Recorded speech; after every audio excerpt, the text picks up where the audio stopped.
રોજ સવારે અને સાંજે શ્રી નારાયણ કવચનો પાઠ પૂરેપૂરો અવશ્ય સાંભળવો. સાથે સાથે કોમેન્ટમાં ઓમ નમો નારાયણ અવશ્ય લખવું.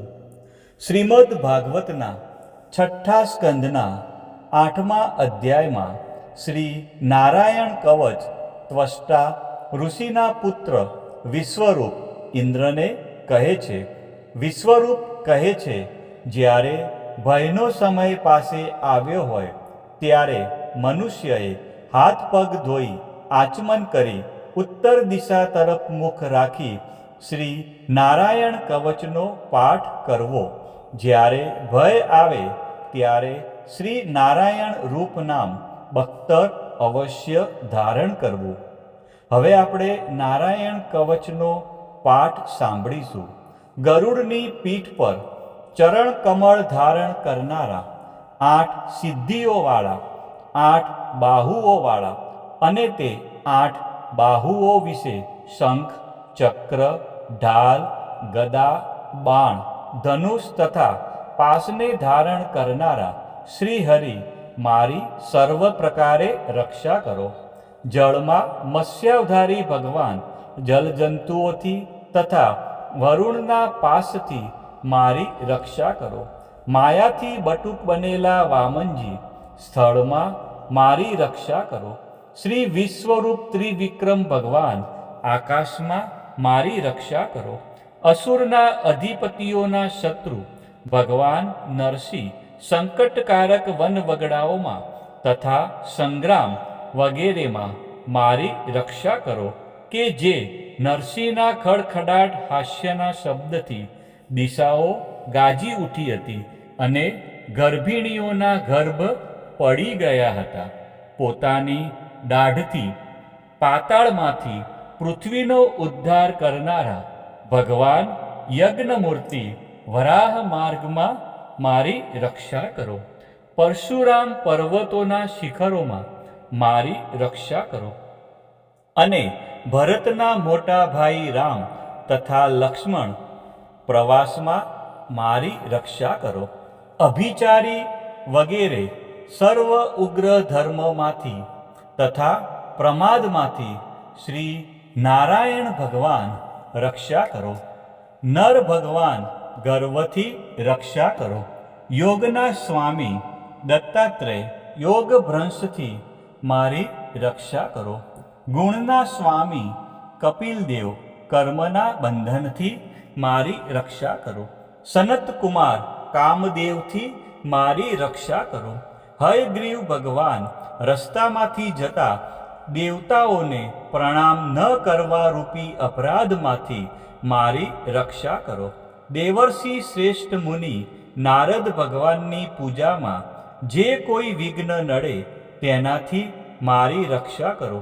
અને કૂર્મ અવતાર શ્રી હરિ સર્વ પ્રકારના નરકમાંથી મારી રક્ષા કરો.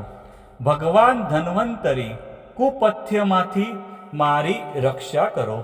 જીતેન્દ્રિય ભગવાન ઋષભદેવ કામ, ક્રોધ આદિના ભયમાંથી મારી રક્ષા કરો. યજ્ઞાવતારી ભગવાન લોક અપવાદમાંથી મારી રક્ષા કરો.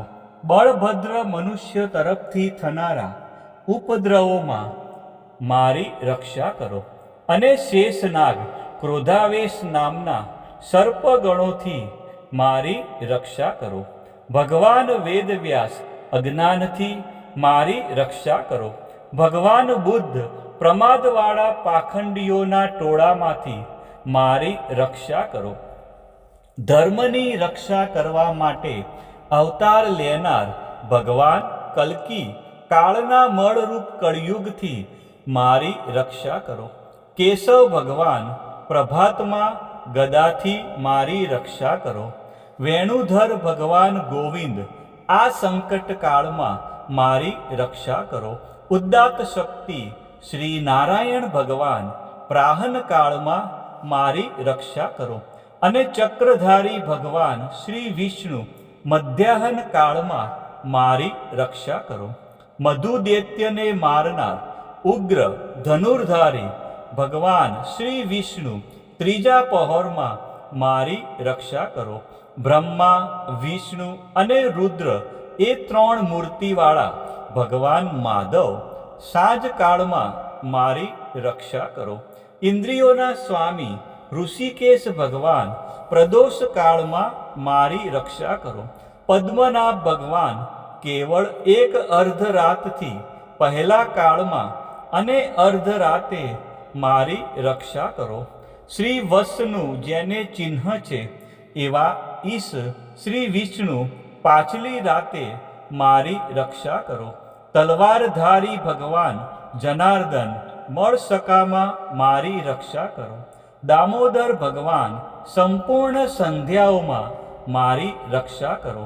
કાળમૂર્તિ ભગવાન વિશ્વેશ્વર સૂર્યોદય પહેલાના કાળમાં મારી રક્ષા કરો. હે પ્રલય સમયના અગ્નિ જેવી તીક્ષ્ણ ધારવાળા ચક્ર ભગવાનથી મૂકવામાં આવે તો ચારે તરફ ફરીને અગ્નિ જેમ ખંડની ગંજીને તુરત જ બાળી નાખે છે, તેમ શત્રુના સૈન્યને તુરત જ બાળી નાખો. હે વજ્રના જેવા તીક્ષ્ણ સ્પર્શવાળા તણખાઓથી ભરેલી ગદા, તમે ભગવાનને વાલી છો. તમે કુષ્માંડ, યક્ષ, રાક્ષસ, ભૂત તથા ગ્રહોને ભૂક્કો કરી નાખો તથા શત્રુઓના ચૂરે ચૂરા કરી નાખો. હે 5 જન્ય શંખરાજ, શ્રી કૃષ્ણ ભગવાને ફૂંકવાથી મહાભયંકર શબ્દ કરીને તેમના શત્રુઓના હૃદયને કંપાવતા રાક્ષસો, પ્રમથો, પ્રેતગણ, માતૃકાગણ, પિશાચ, બ્રહ્મ રાક્ષસ તથા બીજા ઘોર દ્રષ્ટિવાળા ને નસાડી મૂકો. હે તીક્ષ્ણ ધારવાળી તલવાર, તમે ભગવાનના હસ્ત દ્વારા પ્રેરાઈને મારા શત્રુઓના સૈન્યને કાપી નાખો.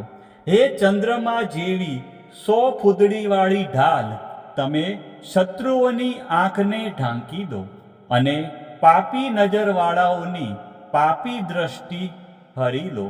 અમને ગ્રહોથી, કેતુઓથી, મનુષ્યોથી, સર્પોથી, દાઢવાળા પ્રાણીઓથી તથા પાપોથી જે ભય થાય છે તે સૌ તથા જેઓ અમારા સુખમાં વિઘ્ન કરનારા છે તે સર્વે ભગવાનના નામરૂપી અસ્ત્રના કીર્તનથી તુરત જ ભય પામો.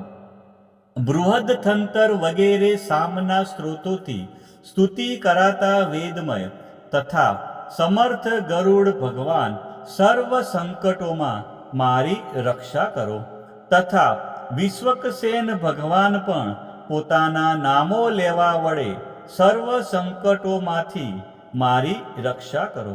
શ્રી હરિના નમ, રૂપ, વાહન અને આયુધો સર્વ આપત્તિઓમાંથી મારી રક્ષા કરો. ભગવાનના મુખ્ય પાર્ષદો અમારા બુદ્ધિ, ઇન્દ્રિય, મન તથા પ્રાણની રક્ષા કરો.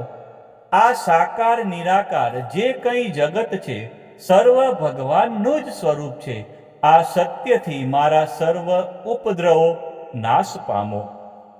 અભેદ દ્રષ્ટિવાળા મનુષ્યને ભગવાન પોતે ભેદરહિત જોવામાં આવે છે, તો પણ તે પોતાની માયાથી આભૂષણો, આયુધો અને ચિહ્ન નામની શક્તિઓને ધારણ કરે છે. તે સત્ય પ્રમાણ વડે જ સર્વજ્ઞ તથા સર્વવ્યાપક ભગવાન શ્રી હરિ સર્વ પ્રકારના રૂપો વડે સર્વદા અમારી રક્ષા કરો. નામની ગર્જનાથી લોકોના ભયનો નાશ કરનાર તથા પોતાના દિગ્ગજ ઝેર, શસ્ત્ર, પાણી, વાયુ, અગ્નિ વગેરેના પ્રભાવે ગળી જનારા નરસિંહ ભગવાન દિશાઓમાં, ખૂણામાં, ઊંચે, નીચે, અંદર, બહાર તથા ચારે બાજુ અમારી રક્ષા કરો. હવે આપણે સાંભળીશું નારાયણ કવચનું ફળકથન. વિશ્વરૂપ કહે છે, હે ઇન્દ્ર, આ નારાયણ કવચ તમારી આગળ કહ્યું, જે ધારણ કરવાથી તમે શ્રમ વિના અસુરોના અધિપતિઓને જીતશો. આ નારાયણ કવચને ધારણ કરનારો મનુષ્ય નેત્રથી જેના તરફ જુએ અથવા તો પગ વડે જેને જેને અડકે તે તુરત જ ભયમાંથી છૂટે છે. આ કવચ ભણનાર પુરુષને કોઈ દિવસ રાજાઓ તરફથી, ચોર તરફથી, ગ્રહો થકી, વ્યાઘ્ર આદિ તરફથી તથા બીજા કોઈ તરફથી ભય રહેતો નથી. ઓમ નમો નારાયણ.